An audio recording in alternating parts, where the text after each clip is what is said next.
betul sekali. Nah, ini kita akan bahas apa aja nih, Bro Nur nih, kegiatan kita sore ini. Ini kita akan bahas mengenai apa ya? Sebenarnya lebih ke arah tips sih. Gimana cara kita tuh dapat job UI UX, karena kan mungkin beberapa teman udah dapat fundamentalnya gitu kan. Jadi beberapa teman udah dapat fundamental UI UX, cuman ini gimana caranya untuk lolos interview, lolos selection test, terus nanti ketika dapat dapat offerings, maksudnya offerings itu kan bahasanya gaji ya, maksudnya benefitnya apa aja, nah itu apa aja yang perlu di-consider, terus nanti beberapa tips lah mengenai hal itu bisa dipelajari nih di sesi ini gitu. Betul, nah menarik sekali. Selalu kalau kita bicara tentang rekrutmen, appliance ke perusahaan, memang ya kadang kita asal nembak aja biasanya perusahaan tanpa bingung juga apa yang harus dipersiapkan. Betul. Segala macam.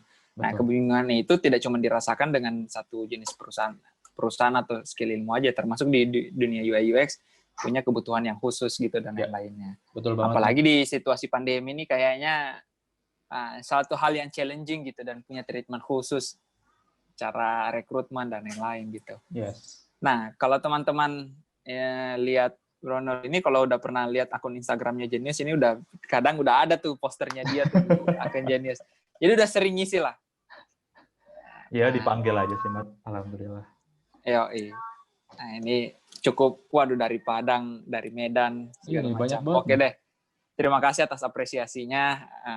Suatu kebanggaan juga bagi kami bisa mengisi sore hari teman-teman lah. Betul, di weekend ini.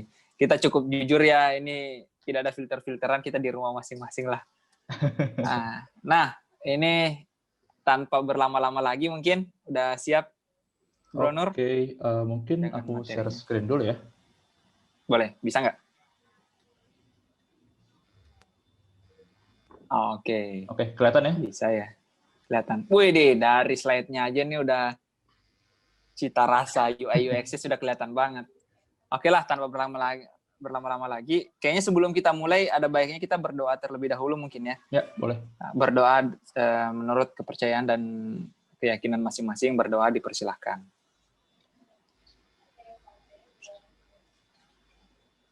Oke, berdoa selesai. Bro Nur, silakan waktu dan tempat kita persilahkan. Oke, Assalamualaikum warahmatullahi wabarakatuh. Nah, perkenalkan, nama saya Fitz Nur Fauzi. Di sini akan sharing nih mengenai getting job in UI UX designer. Nah, untuk ngobrol atau acara ngemil kedua kali ini, itu diminta sama Rahmat untuk terkait tentang UI UX gitu.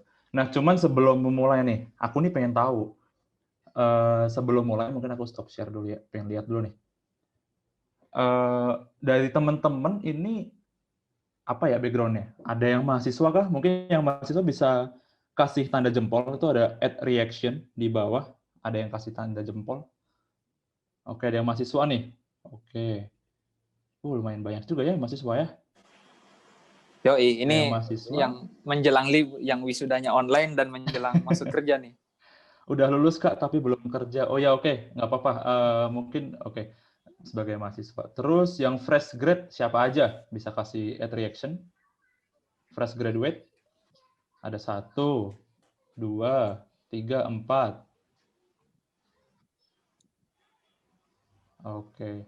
Terus ada yang udah pernah kerja dalam kurun 1-2 tahun?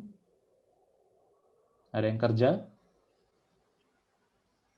Oke, 2, 3. Oh, ada yang kerja. Lumayan. Ya, oke. Lumayan juga sih. Oke. Yang belum kerja nih siapin CV ntar. Betul. Kasihin. Nah, terus ada nggak yang kena layoff dari kantornya? Adakah yang kena layoff dari kantornya? Oke, kayaknya nggak ada nih ya. Oh, Yogi ini. Ya, bahasa lainnya dipecat. Iya, bisa dipecat itu ya betul. Bisa bahasa lainnya sih dipecat sih. Karena pandemi ya, terutama ya. Karena pandemi kan lagi banyak kan industri-industri yang collapse gitu. Ada satu nih ya tadi. Oke, nah mungkin ini aku akan share beberapa tips sih mengenai UI UX ya, terutama untuk bentar tadi slide aku mana ya. Nah, terkait untuk gimana sih caranya tuh untuk CV-nya tuh dilihat sama recruiter, sama hiring manager, terus bagaimana sih ketika nanti dapat kerjaan. Nah, ini beberapa yang akan aku bahas. Nah, sebelumnya perkenalan, aku sendiri, saya Hafiz Nur Fauzi, sekarang kerja sebagai UI UX di Genius. Baru kerja juga belum lama sih, baru sekitar 7 bulan ya, jalan bulan ke-8. Nah, ini aku pengen kasih beberapa tips nih. Sebenarnya kenapa sih beberapa tips ini yang akan aku share tuh? Karena aku pun juga pernah nginterview orang ya. Jadi tahu nih gimana orang interview gimana cara ngelihat interviewer tuh melihat si kandidat, terus gimana caranya bertutur kata, berartikulasi dan sebagainya. Jadi ada beberapa tips gitu. Dan juga kan juga udah beberapa pindah kerja. Jadi tahu nih bagaimana caranya untuk dapat interview, terus dapat selection test, dan ujung-ujungnya dapat yang namanya offering, atau bisa dibilang itu adalah penawaran kerja gitu. Jadi ada dalam bentuk ada kayak salary-nya berapa, terus benefit-nya apa aja. Nah, itu nanti yang akan aku bahas nih gitu. Nah, untuk lesson outline-nya, ini yang tadi udah aku bahas ya. Jadi ntar ada 5 poin ini yang akan kita bahas bareng-bareng nih, gitu. Nah, mungkin ini akan memakan waktu sekitar 45 menit sampai dengan 1 jam. Nah, ini mungkin akan aku bahas satu persatu nanti, karena akan panjang nih sesinya. Dan juga tolong tolong siapin catetin kalian, biar kalau ada sesuatu bisa kalian langsung take notes, gitu. Oke. Yang pertama nih, sekarang kan lagi pandemik ya. Nah, pandemik ini emang benar-benar problem yang sangat serius gitu, karena ada beberapa industri yang collapse, ada beberapa karyawan yang harus di layoff atau bisa dibilang dipecat ya, diberhentikan, di PHK, nama lainnya. Nah, ini pun berimbas nih dengan kehidupan kita dan terutama di ekonomi ya, karena sekarang kan ada 3 pilar yang digaungkan sama pemerintah. Yang pertama tuh krisis kesehatan, yang kedua adalah krisis ekonomi, yang ketiga adalah krisis pendidikan atau pembelajaran. Nah, kita lebih bahas yang kedua nih, karena ini kan berkaitan dengan pekerjaan kita sehari-hari. Gitu. Nah, di sini emang beberapa teman aku di kantor lama, kantor sebelumnya, itu beberapa ada yang di PHK. Jadi kayak merasa, wah kok kejam juga ya gitu. Ini penyakit ini tuh kok sepertinya sangat-sangat, wabah ini tuh sangat-sangat benar-benar problem yang sangat serius gitu loh. Dan beberapa teman-teman aku yang di kantor sebelumnya tuh pada di PHK kayak, waduh, walaupun emang dapat pesangon dan sebagainya, cuman kan dia nggak ngapa-ngapain setelah itu gitu loh. Dia tidak bisa berproduktif lagi gitu seperti sebelumnya gitu kan. Melihat hal itu pun nggak kasihan gitu. Nah, ini yang benar-benar aku tuh merasa iba gitu. Makanya ini aku minta Rahmat juga kita berkolaborasi dengan Milo gitu kan untuk membahas hal ini gitu. Biar gimana sih caranya seorang desainer itu dapat kerja lagi istilahnya. Cuman ini tips-tips waktu mau apply gitu. Nah, terus aku juga punya beberapa tips nih. Kalau mungkin dari teman-teman itu yang barusan di PHK. Nah, ini tipsnya. Jadi untuk ini nggak hanya untuk yang barusan di PHK ya atau apapun. Cuman ini juga untuk yang mau apply juga nih sebenarnya. Ini untuk tips awal dulu. Nah, pertama perlu membuat yang namanya desain staff. Desain staff itu apa? Jadi yang namanya karya desain. Yang pertama itu karya desain. Terus portfolio desain. Portfolio itu bukan karya dalam bentuk visual ya, cuman portfolio itu bisa dalam bentuk tulisan, terus bisa dalam bentuk grafik dan sebagainya. Nah, itu juga sebagai desain staff. Terus ada lagi portfolio achievement selama bekerja. Nah, itu juga masuk dengan desain staff. Jadi ketika bikin suatu desain dapat award apa, nah itu juga bisa jadi desain staff. Terus stay up to date nih yang kedua, stay up to date dari desain tren. Jadi kan tren ini kan terus berjalan kan. Nah, ini untuk yang barusan di PHK atau mungkin kerja berapa lama dan terus di PHK. Jadi follow up terus nih untuk tren gitu. Karena mungkin di perusahaan sebelumnya itu trennya masih jadul bisa dibilang ya. Terus banyak perusahaan baru sekarang tuh yang trennya udah yang modern gitu, yang lebih up to date gitu kan. Jadi ini yang perlu digarisbawahi nih gitu. Yang perlu kita keeping eye di sini gitu. Karena tren ini terus berjalan terus. Sekarang kan mungkin lebih arah desainnya yang 3D gitu kan. Nah, dulu mungkin ke arahnya tuh yang simple terus nggak ada shadow. Cuman sekarang udah mulai pada 3D kan. Nah, ini tren ini udah berjalan lagi nih gitu. Mulai makin keren lagi. Nah, kita harus stay up to date dari itu. Nah, terus yang terakhir jelas kita harus membuat sebuah UX portfolio. Nah, ini berkaitan lagi dengan poin pertama sebenarnya ya. Nah, ini yang portfolio ini yang bisa jadi adalah sebagai dokumen kunci gitu untuk dapetin yang namanya selection test atau mungkin nanti ke interview gitu. Nah, kita next ya. Kita ke pembahasan inti nih gitu. Nah, sebelum apply, kira-kira apa aja sih yang perlu disiapin? Nah, sebelumnya, kalau kalian ini kebanyakan fresh graduate ya, nah mungkin ini cocok nih untuk teman-teman, gitu kan. Sebelum memulai, sebenarnya kita perlu tahu nih, apa sih pekerjaan yang paling disuka? Nah, terus yang kira-kira itu kamu tidak akan merasa kerjaan itu tuh adalah bagian dari hidup gitu loh. Enjoy kerjaan tuh sebagai bagian dari hidup. Jadi karena banyak nih teman-teman aku yang lulus dulu ya kerja di beberapa perusahaan merasa nggak cocok karena nggak sesuai dengan passion.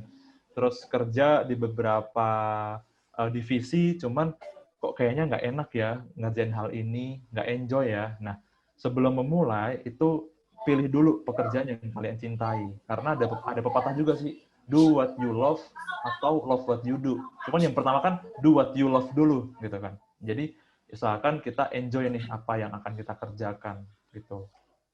Nah, ini yang pertama. Jadi perlu dipikirin dulu baik-baik kira-kira ini apa yang ingin dikerjakan atau mungkin hobi yang ingin menjadi pekerjaan inti itu juga boleh gitu kan. Ataukah musik dan sebagainya itu kan juga ada beberapa hobi yang bisa jadi profesi gitu kan. Nah, ini yang pertama. Terus yang kedua nih kan kenapa gitu. Misalkan aku nih pengen masuk ke UI UX gitu kan. Sebagai fresh graduate aku pengen masuk UI UX. Emang kenapa UI UX? Emang sekarang ini sedang banyak dibutuhkan atau emang aku tuh benar-benar sekedar penasaran aja gitu loh. Nah, ini beda ya, yang benar-benar suka dan dulunya mungkin udah senang desain gitu kan. Terus ketika ada UI UX pengen masuk sama orang yang belum pernah desain masuk UI UX itu kan berbeda gitu kan. Jadi ini cara tahu nih kenapa gitu. Dirunut lagi nih. Kenapa pengen UI UX? Terus ke depannya itu pengen ngapain sih gitu. Pengen ngapain itu bukan hanya posisi pekerjaan ya. Cuman pengen ngapain tuh apa yang mau di-achieve gitu ke depannya. Ataukah mau buka bisnis, atau mau S2, atau dan sebagainya. Itu kan ada beberapa hal kan. Cuman kenapa harus ya UX? Nah, ini perlu dipikirin dulu nih sebelum kalian apply. Gitu. Nah, terus yang kedua. Nah, ini penting untuk mengetahui levelnya dulu. Gitu. Karena kita nggak langsung ujuk-ujuk atau tiba-tiba ngomong kita ini senior designer gitu loh. Kita kan juga sebagai desainer awal kan, wah aku apply ke Gojek gitu. Padahal belum punya hal suatu karya yang bagus untuk dimunculin atau mungkin dikasih tahu ke pihak Gojek untuk nge-hire aku gitu kan. Nah, ini tuh beda nih. Jadi ketahui dulu level kita sebatas apa, sejago apa sih kita, baru kita apply ke company yang sekiranya bisa nampung kita gitu loh. Misalnya kita bisa kerja di dalam company itu sesuai dengan skill kita. Karena kalau kita udah main high level, maksudnya high tech company gitu kan, contohnya kayak Gojek atau mungkin seperti Google, Grab, atau mungkin AWS gitu kan. Nah, itu kan udah levelnya big tech company kan. Mereka butuh orang-orang yang benar-benar experience gitu. 2 tahun, 3 tahun, 4 tahun, bahkan sampai 5 tahun, 7 tahun pun ada gitu. Nah, itu yang perlu dikonsider dulu.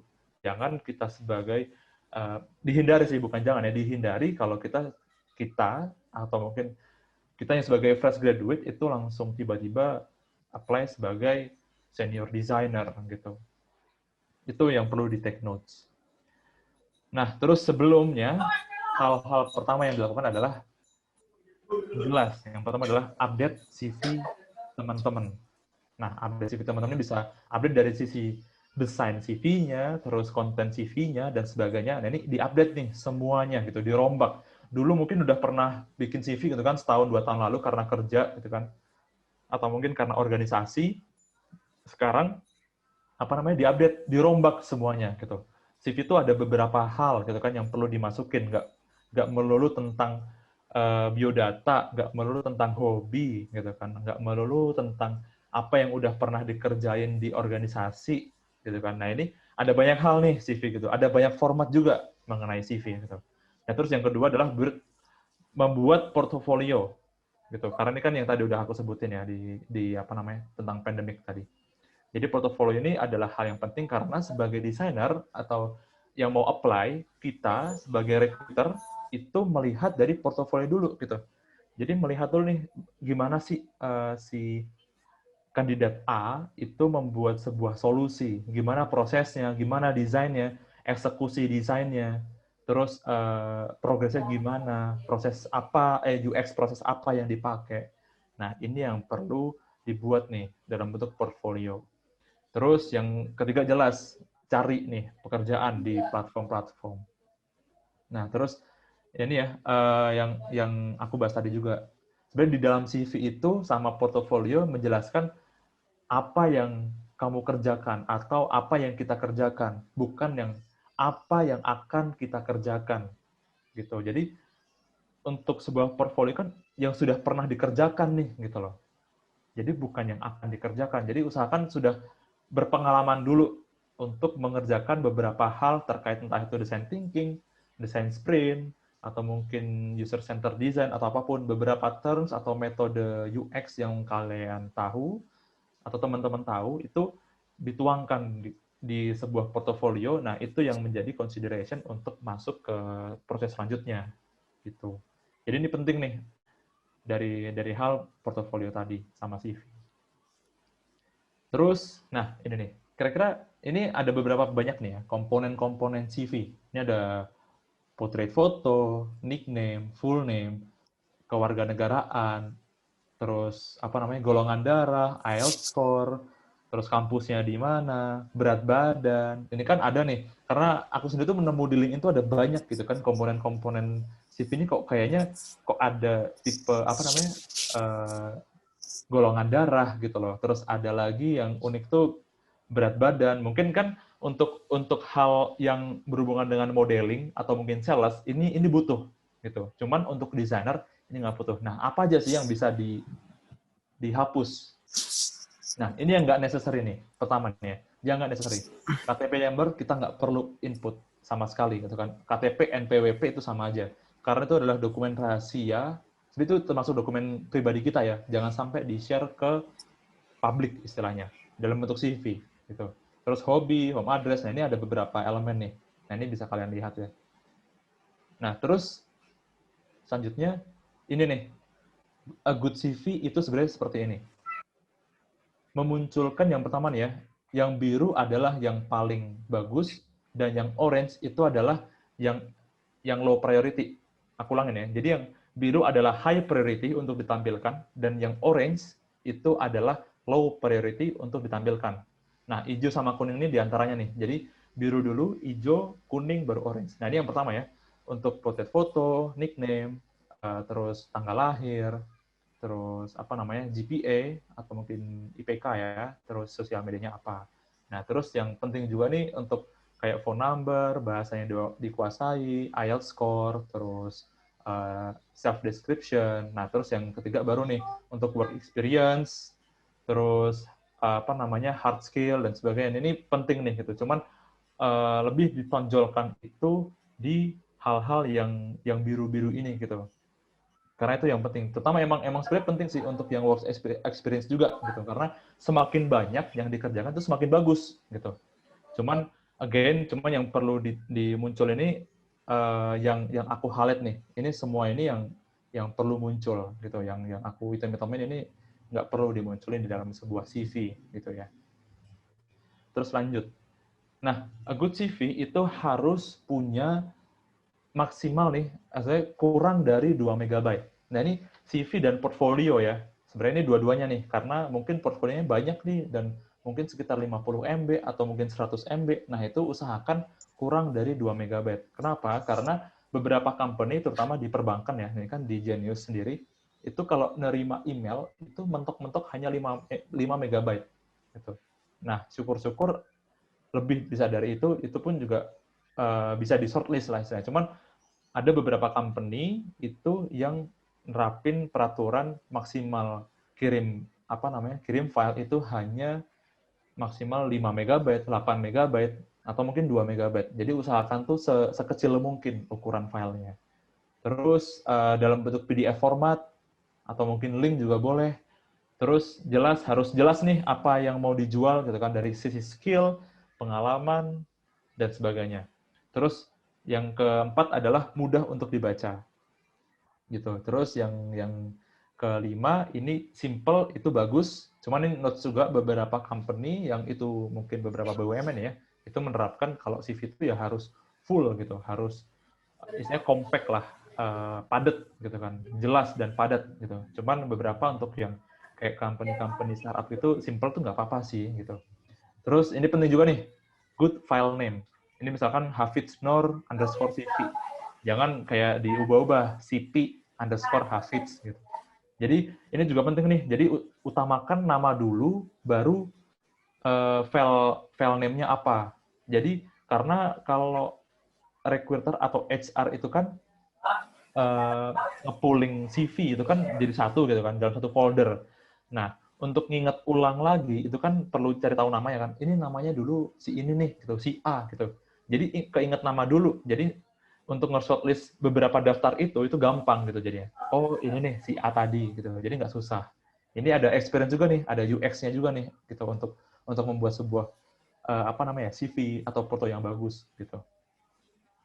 Terus lanjut. Nah, ketika membuat CV itu nggak apa-apa, berbeda dengan yang lain. Formatnya benar-benar berbeda itu nggak apa-apa.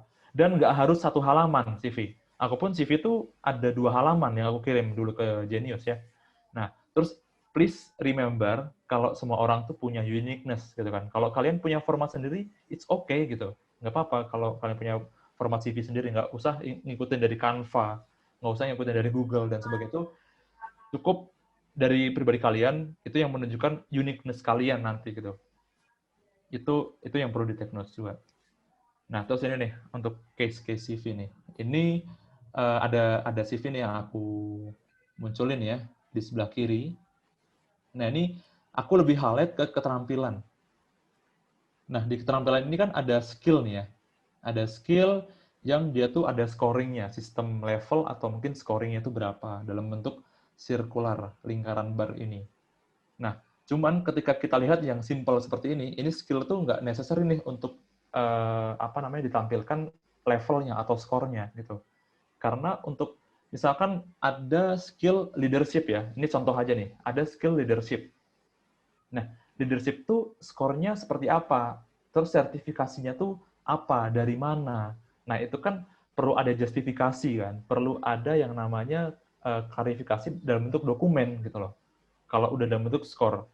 Cuman kalau kita jabarinnya tuh hanya per poin-poin aja seperti yang di kiri ini, dalam bentuk koma-koma aja gitu kan. Ini kan lebih cuman menonjolkan nih, oh si orang ini jago nih leadership gitu. Nah, ketika interviewer atau usernya nanti ketika interview itu melihat, oh kamu leadership, emang kamu leadership dulu tuh ngapain? Nah, itu akan ada follow up question gitu kepada kita sebagai kandidat gitu kan. Nah, itu nanti yang akan ditanya ini.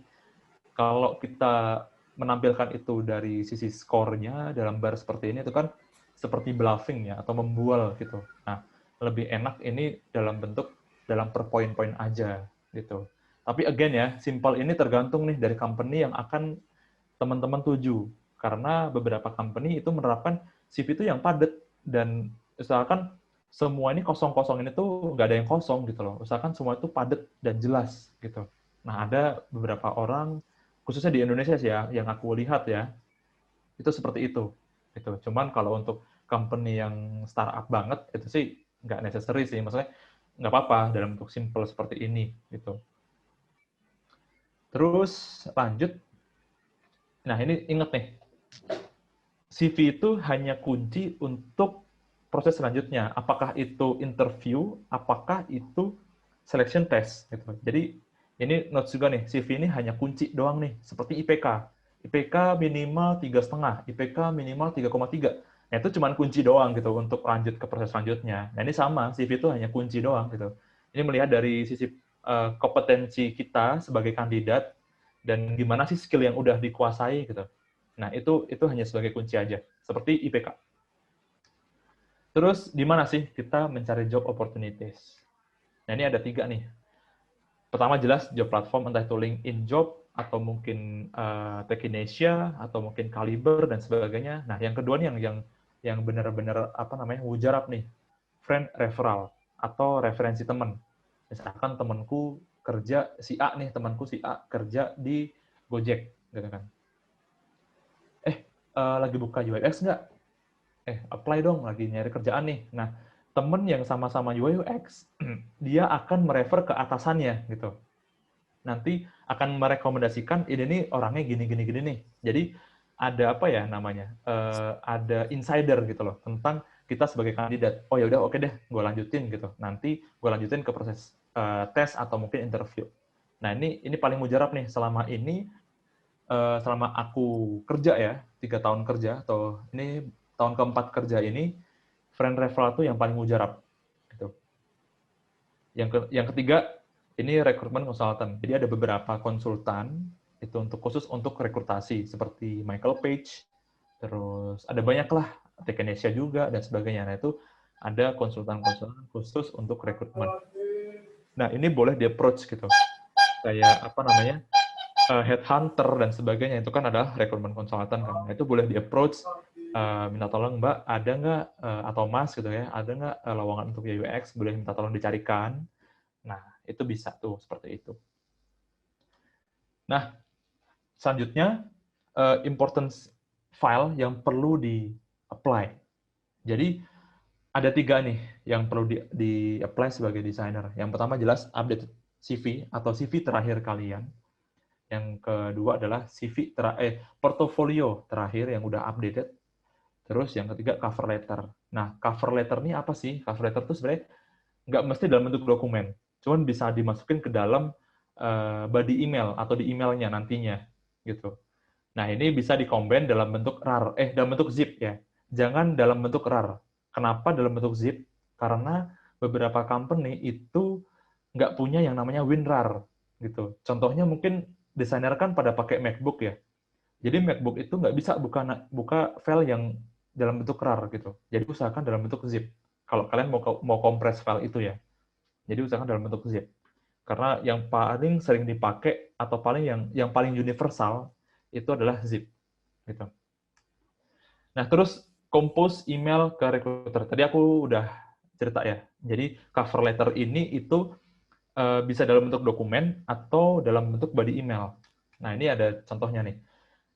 Untuk formatnya, ini format dari aku ya. Jadi, balik lagi ke tadi di awal. Jadi, boleh dalam bentuk format kalian, bisa kalian rombak sendiri, bebas. Tapi ini aku kasih gambaran aja, format dari aku, gitu. Nah, ini contohnya according to misalkan dapatnya itu dari Caliber, according to the Caliber, misalkan Genius ya, Genius is currently looking for apa nih job posisinya, terus jelasin lagi nih, sekarang aku kerja di company saat ini, company A sebagai ini gitu, yang aktivitas sehari-hari aku itu adalah 1, 2, 3 dijabarin tuh masing-masing. Terus penutupnya adalah dengan ini aku kirim CV dan UX portfolio, ini aku nyebutin showcase ya, sebagai consideration. Nah, ini kalimat penutup bebas nih dari teman-teman mau seperti apa. Nah, ini formatnya kurang lebih seperti ini. Nah, ini yang aku kirim kemarin ke Genius. Jadi formatnya dalam bentuk seperti ini nih. Jadi aku jelasin aku dapat dari Caliber, Genius buka untuk digital UI UX gitu kan. Nah, sekarang aku kerja di Pagi-Pagi sebagai UI designer yang my day-to-day activities itu apa aja. Ini dijabarin dalam bentuk seperti ini. Gitu. Nah, ini again, teman-teman bisa ubah formatnya sesuai dengan preferensi teman-teman gitu. Nggak harus plek-plekan seperti ini. Kalau plek-plekan seperti ini kan formatku nih. Jadi usahakan punya format sendiri gitu. Jadi punya uniqueness sendiri, teman-teman. Oke, lanjutnya. Yang kedua, UX portfolio. Nah, komponen apa aja sih UX portfolio? Sebelumnya aku minum dulu ya. Agak kering nih.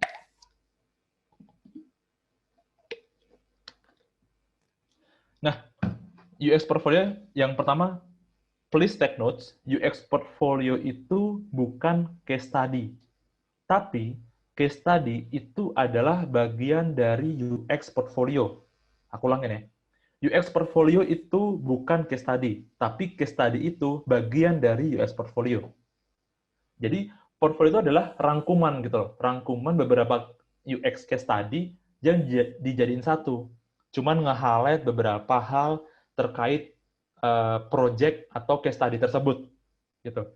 Nah, nanti penjelasannya di mana? Nah, penjelasannya bisa kalian kasih link untuk masuk ke Medium atau mungkin masuk ke Notion atau masuk ke website pribadi kalian.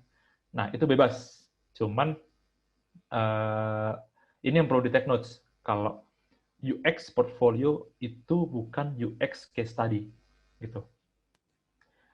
Nah, UX portfolio tadi aku udah jelasin ya. UX portfolio itu seharusnya meng-highlight experience kita sebagai desainer, gitu. Jadi kalau kita bilang tadi dibilang di CV itu UI UX design itu udah 100% nih skill-nya gitu, misalnya pakai skill bar gitu ya. Nah, tapi kita belum ada pengalaman gitu kan. Portfolio kita dikit, ya sama aja membual kan hal itu gitu loh. Nah, tapi dengan adanya portfolio, UX portfolio ini yang menjadi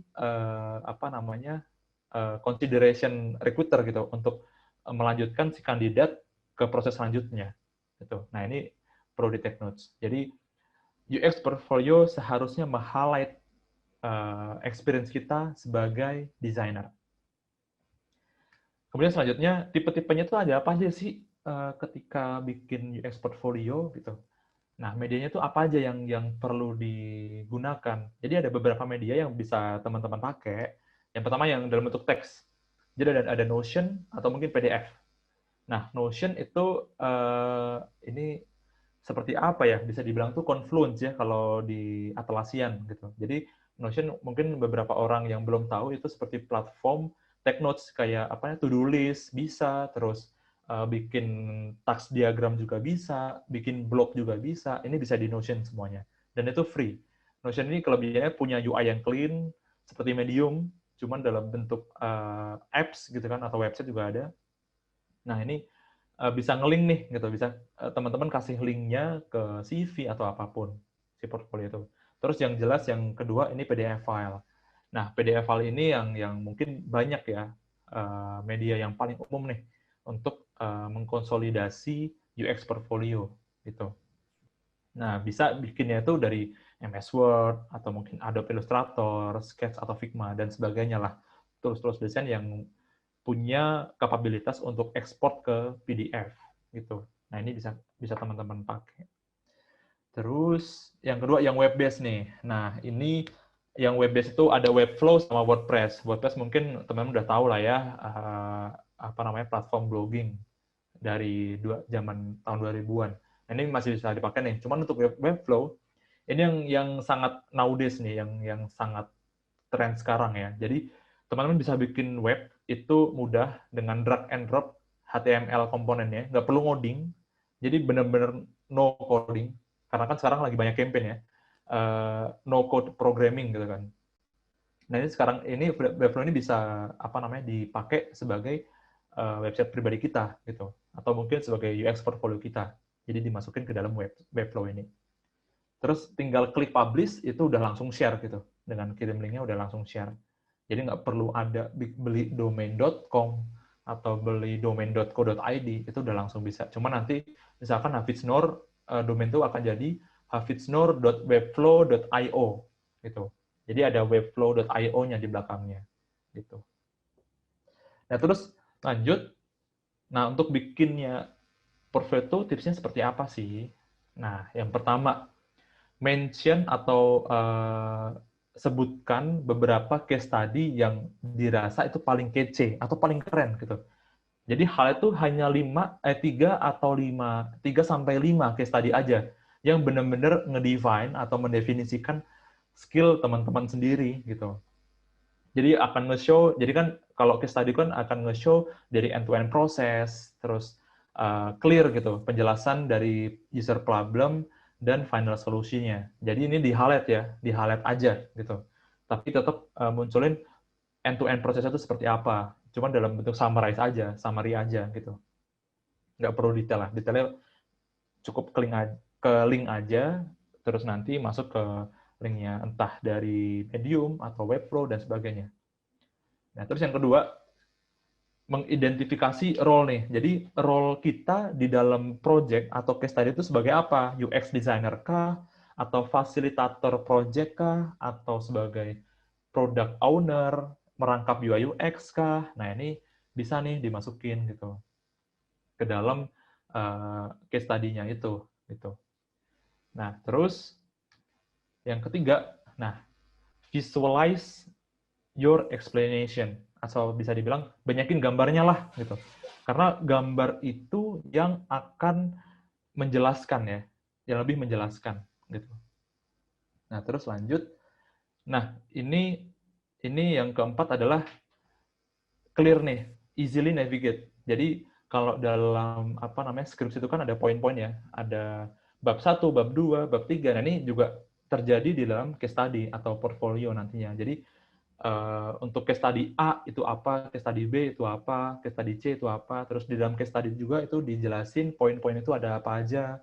Jadi ada bab 1, bab 2, cuman nggak jelas-jelas blok-blokan bab 1 gitu. Cuman kan ada proses entah itu getting persona, terus wireframing, terus testing itu kan ada beberapa. Nah, itu yang di-highlight tuh biar tahu nih, oh si A ini melakukan hal ini, melakukan hal 1, 2, 3, ini jelas nih, oh ini bagus gitu. Jadi lebih enak nih untuk membacanya gitu. Nah, terus untuk contoh-contohnya, ini ada beberapa website yang bisa teman-teman lihat nih. Ini ada Yunsu, Tony Jin, Henun Ki. Nah, Henun Ki ini adalah desainer Gojek sekarang. Nah, terus teman-teman bisa cek itu di bestfolios.com. Jadi ini ada kayak kumpulan CV, kumpulan portfolio dari desainer-desainer terkenal. Maksudnya desainer di company-company big tech lah. Kayak di AWS, Facebook, Instagram, Google, itu ada semua tuh di Bestfolios. Teman-teman bisa buka. Sebagai preferensi ya. Tapi ingat, format tetap dari teman-teman. Jangan ngikutin plek-plekan. Seperti yang ada di website ini. Terus, selanjutnya nih. Dapat tes. Katakan. Lanjut nih, alhamdulillah dapat tes. Nah, di sini ini sebenarnya opportunity-nya atau purpose-nya itu hanya melihat bagaimana sih skill si kandidat ini gitu. Nah, ini pun juga saatnya kita melihatkan skill terbaik kita gitu pada saat ngerjain tes. Nah, ini mungkin kalau dapat tes ya, itu komponen seperti ini nih. Jadi ada brief konteks, konteksnya itu apa, terus hal-hal yang perlu dibikin dalam bentuk case study itu apa aja, terus deliverables dan due date-nya itu kapan. Jadi dalam bentuk format apa, terus maksimal berapa megabyte, terus yang perlu dikirim itu apa aja, terus tenggat waktunya itu kapan. Nah, ini itu akan ada tuh dalam body email atau mungkin PDF yang akan dikirimkan dari HR. Nah, ini biasanya seperti itu tuh komponennya. Yang sering aku dapat, entah dari Bukalapak, dari Pegi-Pegi, dari Tokopedia, yang pernah aku apply itu mostly itu seperti ini.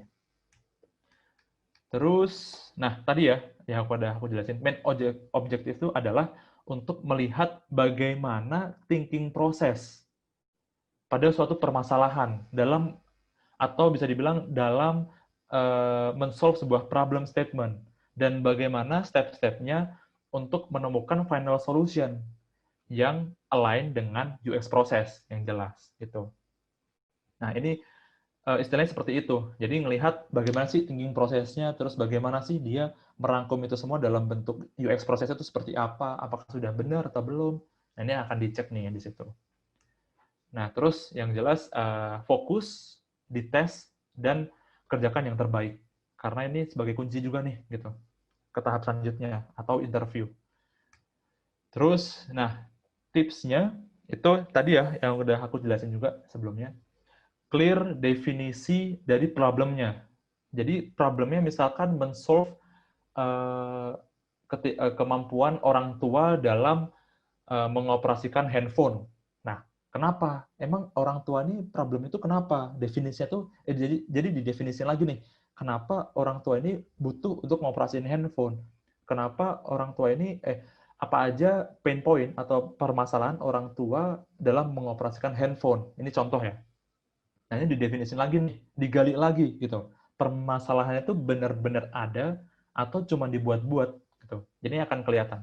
Terus yang poin kedua, follow UX process atau method yang akan dipakai. Yang ketiga jelas ya, ketika udah dapat desain, wireframe, dan bentuk prototype, itu harus dites. Ini yang penting, dites ulang lagi sesuai dengan personanya. Terus yang keempat, cek lagi untuk format, typo, terus file size-nya, terus baca ulang dari awal sampai akhir udah benar atau belum sesuai dengan konteks permasalahannya atau mungkin konteks yang akan kalian ceritakan gitu. Nah, selanjutnya nih. Alhamdulillah setelah menyiapkan semuanya, dapatlah invitation untuk interview. Nah, di sini biasanya interview itu invitation itu dapatnya dari email atau mungkin messaging app. Nah, cuman yang udah profesional ya biasanya company-company gede itu ngirimnya itu via email gitu. Jadi via email dikirim kapan interviewnya, di mana, terus dengan siapa interviewnya, apa aja yang perlu disiapin, itu ada di email. Dan mungkin kalau di messaging app itu jarang ya. Pernah sih beberapa kali itu dapat dari WhatsApp atau SMS, itu sangat-sangat jarang dan bisa dibilang sangat tidak profesional ya untuk seorang HR approach-nya tuh via WhatsApp untuk interview. Bisa sih profesional tuh lewat email gitu. Dan ingat untuk sering-sering buka junk atau spam karena beberapa company itu ngirim email tuh kedeteknya tuh di email kita sebagai spam gitu. Jadi sering-sering lihat spam ketika kita mau apply ke perusahaan. Karena takutnya ntar kelewat atau mungkin ada ini, waduh tinggal sehari lagi itu kan akan terlewat kan. Jadi usahakan pantengin terus nih yang namanya folder spam gitu. Terus tipsnya untuk interview itu yang pertama nih, save dulu invitation-nya di kalender, boleh di Google Calendar atau mungkin di platform kalender lainnya ya, itu boleh. Nah, terus biar ngingetin kita nih, biar nggak miss gitu dalam segala hal jadwal kita yang akan kita hadapi ya di agenda yang di depan itu ada apa aja. Jadi kita perlu siap-siap gitu kan. Nah, ini perlu di-save dulu biar nggak miss. Kadang tuh aku dulu pernah tuh, iya ini ada interview nih besok nih, waduh harus nyiapin apa ya. Nah, itu kan jadi buru-buru gitu kan, jadi kan nggak perfect gitu. Nah, ini yang perlu disiapin gitu. Di-save dulu di kalender, oh ada ini nih, besok hari Rabu gitu misalkan. Aku perlu nyiapin ini. Nah, terus yang kedua, get to know about the company. Nah, ini penting nih, gitu. Jadi, usahakan tahu dulu company-nya itu apa, gitu. Misalkan aku mau apply ke Telkomsel ya, kantornya Rahmat. Nah, ini Telkomsel itu produknya ada apa aja sih, gitu. Nah, terus dia ini mungkin bisa di level yang atas ya, misalnya high level thinking ya, investornya siapa, terus produknya apa, terus presiden direkturnya siapa atau CEO-nya siapa. Nah, itu cari tahu dulu tuh. Jadi segala hal tentang konfliknya seperti apa atau mungkin pemberitaan di media itu seperti apa, itu cari tahu dulu gitu. Nah, jadi kita akan tahu kondisi perusahaan itu seperti apa. Nah, ini yang akan ngasih decision kita akan lanjut atau enggak. Jadi kita harus tahu dulu nih, aduh ini produknya jelek nih, atau gimana, ini kok kayaknya strateginya kok aneh ya, gitu. Nah, mungkin itu juga bisa jadi bahan pertanyaan tuh, ini kenapa ya kok seperti ini. Nah, itu kalian catat, kalau ada specific question, itu catat dulu di notes kalian, atau notes teman-teman, ketika interview, ditanyain, gitu. Nah, nanti, ini investornya ini ya, ini kenapa kok dulu ganti investor kalau ada pertanyaan seperti itu. Terus jadi kita semakin kita nyari tahu, semakin kita akan penasaran gitu kan. Nah, semakin kita akan apa istilahnya nanya balik ke si user interviewnya itu gitu. Yang ketiga, get to know about interviewer atau user interviewnya gitu. Ini penting nih, ini yang aku alamin. Jadi ketika kita mau interview, itu cari tahu nih siapa yang akan nge-interview kita. Jadi cek dulu nih LinkedIn-nya gitu kan, kepoin dulu aja gitu, stalking dulu LinkedIn-nya. Oh ternyata apa namanya yang akan nge-interview aku itu dia ini pernah kerja di sini nih, terus background-nya itu dari lulusan apa, kampusnya itu apa, terus dia ini minatnya itu apa, itu kan bisa dicek tuh semuanya. Terus juga kalau ada dribble-nya, oh ternyata portofolio seperti ini nih. Jadi kita akan semakin mempersiapkan yang lebih perfect gitu loh, ketika akan menghadapi dengan si interviewer ini. Ini penting nih, karena jujur aja aku di Genius itu dulu aku sempat kepoin dulu nih siapa yang akan interview aku ya. Oh ternyata Mbak ini nih sama Mas ini gitu. Oh yaudah deh aku akan nyiapin hal ini nih gitu. Jadi ketika interview itu kita bisa lebih siap gitu loh menghadapi orangnya gitu kan. Jadi semakin kita banyak tahu, semakin kita siap. Tapi semakin banyak kita nggak tahu, ya kita nggak siap gitu loh. Intinya itu sih. Terus yang keempat adalah make a perfect preparation. Nah ini berkaitan dengan yang tadi. Jadi ketika udah tahu gitu kan siapa yang akan interview, terus company itu seperti apa, produknya seperti apa. Nah, kita akan mempersiapkan segala hal dengan perfect gitu kan. Oke, kalau company A, misalkan aku apply di Telkomsel dengan aku apply di Bekebegi, itu kan berbeda kan. Startup dan enterprise atau bisa dibilang BUMN ya, itu kan berbeda. Jadi kalau kita apply ke BUMN, pakaian kita harus rapi, terus kita harus serapi mungkin lah dan sewangi mungkin gitu kan. Ini penting nih. Terus juga jangan lupa untuk print out CV dan portfolio jika itu dibutuhkan. Terus jangan lupa untuk bawa notebook. Ini notebook bukan laptop ya. Cuman kayak notebook itu yang untuk tulis-tulis notes. Terus jangan lupa untuk cukur, kalau itu dirasa perlu, kalau kalian teman-teman gondrong itu cukur dulu, kumis dan sebagainya itu juga perlu dicukur biar rapih ketika interview. Terus pakai pakaian yang terbaik, yang dirasa terbaik, dan terus jangan lupa pakai parfum kalau emang itu perlu ya, biar nggak bau badan. Nah, cuman ingat, nobody is perfect. Gitu.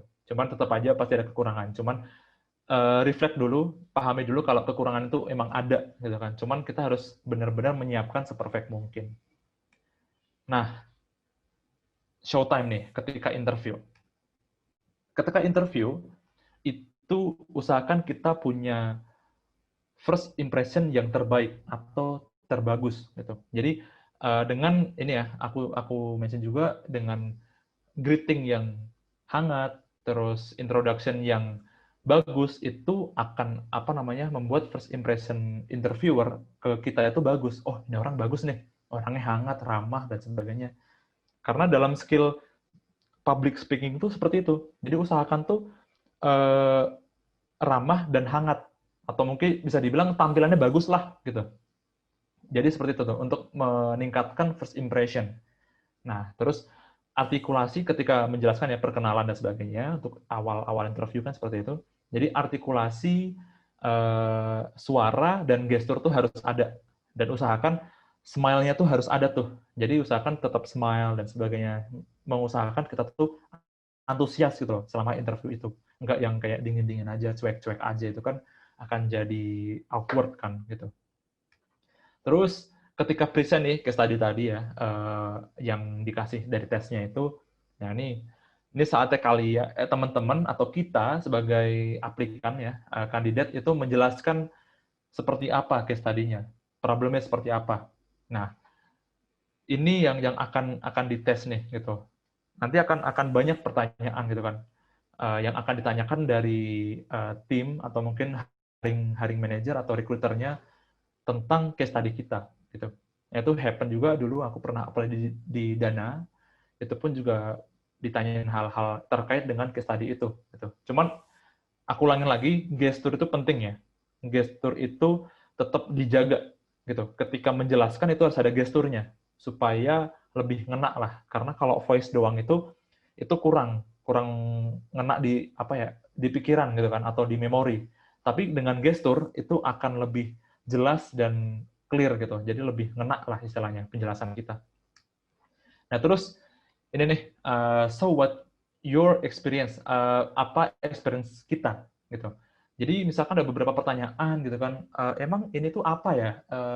Tolong jelaskan dong apa itu design thinking gitu misalkan. Nah, cuman kalau kalian di suatu pertanyaan itu menemukan pertanyaan yang sulit, itu it's okay kok untuk bilang, bentar, kasih aku beberapa menit untuk berpikir dulu ya. Jadi misalkan ada, mungkin pernah juga sih dulu tuh ada pertanyaan yang kalau case-nya seperti ini gimana, terus case-nya seperti ini gimana, terus kalau ada kasus seperti ini seperti apa. Nah, itu tuh kan kita perlu berpikir kan. Nah, itu nggak apa-apa kalau kita minta waktu beberapa menit untuk berpikir dulu gitu loh. Ntar ya, sebentar Mas atau Mbak, kasih waktu dulu ya, aku pengen mikir dulu nih gitu. Nah, itu oke. Cuman kalau kalian nggak tahu, jujur aja nggak apa-apa. Oh, itu aku belum tahu nih untuk hal-hal yang seperti ini atau metode seperti ini, aku belum tahu nih Mas, Mbak, atau Pak, Bu gitu. Nah, itu oke untuk jujur aja. Jangan sampai bluffing lah gitu kan. Hal-hal yang tahu, hal-hal yang nggak tahu tapi kita seakan-akan tahu gitu loh. Ya, itu bagus. Maksudnya di sisi lain tuh kalau untuk interview ini tuh bisa dibilang jangan sampai seperti itulah. Cuman kalau kita ngomong ke orang lain tuh kan, saya ke teman tuh kan, kalau semakin kita ngasih hal yang rumit padahal kita nggak tahu kan, seperti kita tuh jago gitu kan.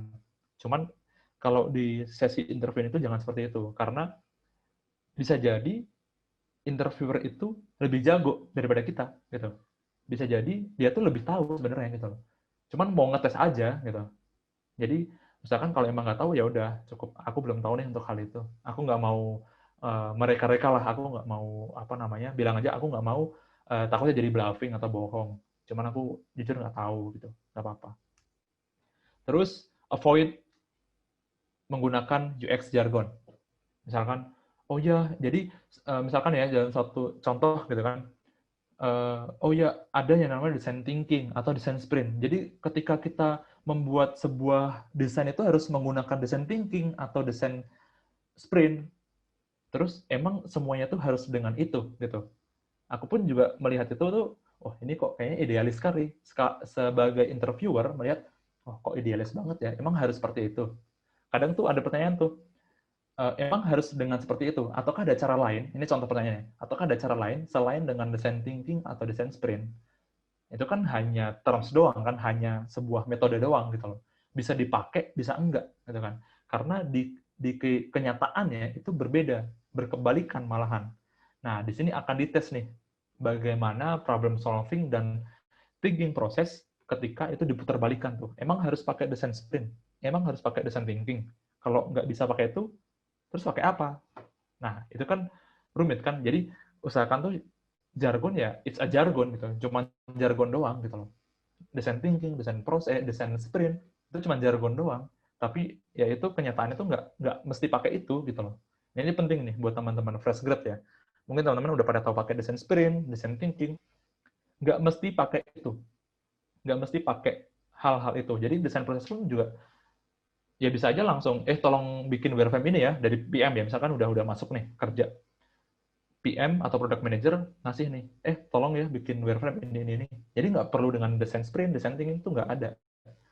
Malahan pernah di company sebelumnya tuh, aku bener-bener nggak pernah pakai design thinking atau design sprint. Jadi udah jalan aja, kayak desainer biasa aja gitu. Nah, ini perlu diperhatikan untuk menghindari memakai UX jargon gitu. Nah, kemudian selanjutnya, ketika udah penjelasan semuanya, pertanyaan semuanya, nah ini ada counter back session. Biasanya di akhir sesi itu, kamu ada pertanyaan atau enggak? Gitu kan. Nah, ketika interviewer membuka sesi itu, nah saatnya nih, tadi yang udah kalian catat gitu kan, teman-teman catat ketika kepoin perusahaannya, tanyain tuh di situ. Nah, di situ akan dapat semua insight gitu. Nah, ini utamakan sisi curiosity atau sisi penasaran teman-teman nih ketika di sesi ini. Semakin penasaran, semakin bagus. Karena semakin penasaran akan semakin menciptakan persepsi kalau si kandidat A ini itu antusias banget nih gitu, tentang ngikutin gitu segala macam hal yang ada di perusahaan ini gitu. Dan kemungkinan akan siap untuk menerima pekerjaan yang ada di perusahaan ini gitu. Nah, yang perlu di-note juga adalah segala macam jawaban itu ditulis. Ini penting nih. Semua hal kalau udah ditulis itu tuh akan jadi apa ya, membuat persepsi kalau si kandidat A ini tuh rajin gitu loh, atau mungkin bisa dibilang oh bagus nih orang nih punya antusiasnya tuh bagus gitu loh. Cuman ya nulis tuh benar-benar nulis ya, cuman jangan sampai cuma nulis doang ala kadarnya. Cuman ini benar-benar jadi kunci karena selama aku apply ke perusahaan tuh kalau nulis tuh cenderung akan lanjut terus tuh, akan jadi interest gitu. Nah terus yang apa namanya poin-poinnya nih ketika interview itu yang akan dinilai ada 5. Yang pertama attitude, yang kedua adalah rasa penasaran, yang ketiga UX knowledge-nya, yang keempat jelas pengalaman, dan yang kelima adalah understand the company product gitu. Terus ketika udah dapat good vibe dan sebagainya, nah jangan lupa untuk nanya nih apalagi nih proses selanjutnya dan berapa lama yang akan diproses gitu kan. Nah, terus kalau udah lewat dari tenggat waktu, jangan lupa untuk follow up ke recruiter. Terus lanjut, setelah menunggu lama, akhirnya nih dapat offering letter, gitu kan.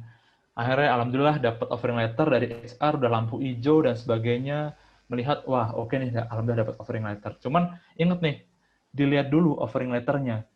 Yang kalian cari itu, yang teman-teman cari, itu apakah gaji atau opportunity selain gaji. Bisa jadi jenjang karir, ilmu, dan sebagainya itu perlu dicari tahu dulu gitu loh. Sebelum melihat gajinya, aduh ini gajinya kecil nih, gini-gini. Cuman sebagai fresh graduate, ya nggak apa-apa gitu. Gaji kecil nantinya akan nantinya akan dapat banyak ilmu kok gitu. Sebagai pengalaman pertama, toh juga pengalaman pertama nggak apa-apa lah untuk dapat gaji kecil misalkan gitu ya.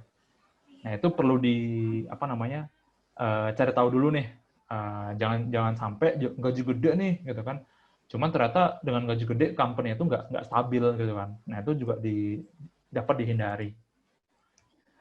Nah, ini nih yang tadi ya udah aku jelasin. Jadi, yang dikonsider itu dari salary dan benefit, terus facility karyawan, dan company condition. Nah, ini yang poin ketiga ya, yang tadi aku belum jelasin. Company condition ini dalam kondisi stabil atau lagi mau collapse gitu. Kalau teman-teman bisa melihat itu, ya itu bisa jadi consideration tuh untuk lanjut atau enggak. Gitu. Jangan melihat dari gaji gede nih, cuman company nggak stable gitu kan. Ya gimana? Nanti ujungnya juga PHK lagi gitu. Nah seperti itu sih. Terus jelas kita butuh uang, cuman jangan jadikan uang mendrive motivasi dan action kita gitu, karena yang berhubungan dengan uang tuh akan jadi pisau bermata dua gitu, yang nantinya akan berbalik lagi jadi bumerang lagi gitu loh. Nah ini perlu di take notes. Nah pada akhirnya nanti ketika kita udah 3 tahun, kondisi ini aku sekarang ya 3 tahun, 4 tahun, 5 tahun, atau mungkin 10 tahun kita bekerja, kita ini akan mencari bagaimana kita grow as a person dan posisi di sebuah perusahaan. Dan juga jelas nih, ilmu yang jelas ya. Cuman lebih nyari gimana kita grow gitu loh. Bukan hanya masalah uang. Uang tuh oke lah, duit emang kita butuh. Cuman kita bisa grow nggak di sana gitu. Kita bisa melihat hal itu nggak, opportunity itu nggak di sana gitu. Nah, ketika melihat hal itu, ya kita boleh nih lanjut. Tapi ketika company itu nggak bisa ngasih, ya oke, ya udah tinggalin aja gitu. Karena ini beberapa yang aku temuin gitu kan, most of employer itu hanya bluffing doang. Cuman ya kok kita care kok dengan ilmu pengetahuan karyawan kita, ya cuman beberapa doang. Ya mostly itu seperti itu gitu loh. Karena hanya beberapa yang benar-benar care nih untuk employer grow gitu. Dalam sisi ilmu, dalam sisi posisi atau mungkin kemampuannya gitu. Hanya beberapa lah yang aku lihat gitu. Nah, terus ini sebelum decide ya untuk memutuskan lanjut atau enggak, berpikir dulu matang-matang, pelan-pelan dulu. Biasanya tuh dikasih waktu 3 hari gitu. Jadi berpikir dulu pelan-pelan, nggak perlu buru-buru langsung terima lah. Oke, gaji gede, aku terima deh. Cuman pikir dulu pelan-pelan, kira-kira company seperti apa, terus dari hasil interview sebelumnya tuh kira-kira bakal stable nggak ya, bakal bisa betah nggak ya di perusahaan ini. Nah ini pikir dulu gitu matang-matang. Terus kalau dari referral ya, misalnya dari referral teman, cari tahu nih ke temennya gitu kan, kayak gimana sih kerja di sana gitu. Seperti apa sih timnya di sana, kondisinya seperti apa sih? Apakah ada banyak senggol bacok atau saling support? Nah, itu cari tahu tuh ke beberapa hal. Nggak mesti dari teman, bisa dari Glassdoor, bisa dari kerja. Itu ada tuh untuk review employee kerja di tempat mana. Itu bisa teman-teman cari di situ. Nah, terus kalau misalkan emang belum diterima atau mungkin ini nggak perlu lanjut deh, ya udahlah nggak apa-apa gitu. It's okay teman-teman menolak, itu pun juga bukan rezeki, bukan menutup rezeki kita, cuman rezeki itu kan bisa jadi cobaan ya di depan nanti ya. Nah, ini pun juga bisa menghindari cobaan yang di depan gitu loh. Ketika cobaan ini berat nih di depan, aku ya udah tolak dulu aja. Itu bukan hal yang menutup rezeki kok gitu. Dan jangan lupa untuk bersyukur gitu. Nah, ketika hal itu udah gitu kan, ketika semuanya udah di apa namanya, misalkan kalian teman-teman itu masih belum keterima, terus teman-teman masih merasa belum seret, bisa teman-teman reach nih expert-expert yang ada di edplist.org. Nah, ini tuh sebuah platform yang dibikin sama yang namanya Felix Lee kemarin, orang Singapura. Dia bikin platform untuk mentoring yang kena pandemik nih. Efek pandemik kan banyak nih pada layoff, PHK kan. Nah, ini tuh ada platform ini untuk mewadahi teman-teman itu yang jadi korban pandemik untuk dapat mentoring gitu. Dari sisi skill interview, terus CV, portfolio, dan sebagainya. Itu bisa teman-teman lihat tuh di Edibilis. Dan ada kok sekitar ada 10 atau 8 orang dari Indonesia kok bisa kalian reach di sana.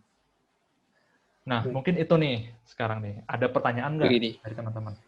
Keren banget. Ini kalau bisa tepuk tangan nih, tepuk tangan nih semua orang nih. Ini udah banyak puji-pujian ini di chat. Yang pertama memang pemaparannya juga cukup clear ya. Yang kedua didukung sama slide-nya yang memang ya namanya seorang UI UX designer tidak usah diragukan cara bikin slide-nya. Tapi Bro Nur menarik juga memang banyak problem-problem yang diangkat sama Bro Nur. Yang pertama tadi hati-hati dengan uang gitu ya. Kalau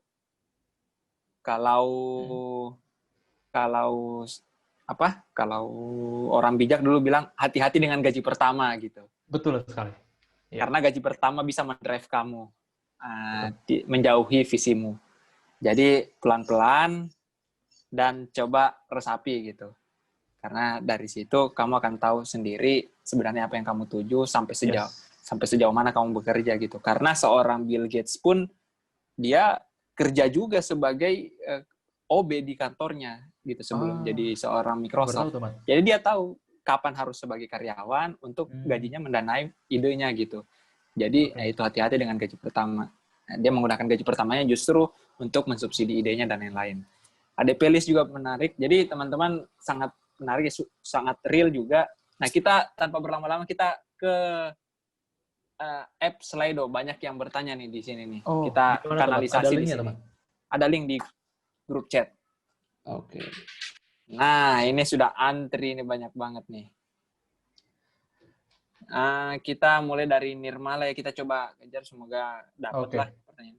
Untuk portofolio bagaimana? Dari Nur siapa tahu bisa run through dari beberapa pertanyaan. Oke, ini aku lihat dulu nih ya. Untuk yang pertama nih. Dari Nirmala. Untuk portfolio, bagaimana kalau kita belum punya pengalaman membuat UI UX alias baru belajar? Oh, ini kondisinya baru pertama ya.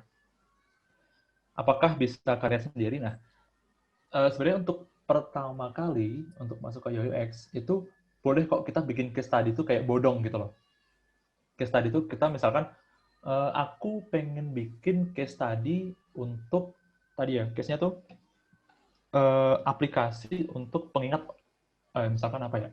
misalkan aplikasi yang berhubungan dengan sekitar teman-teman gitu. Misalkan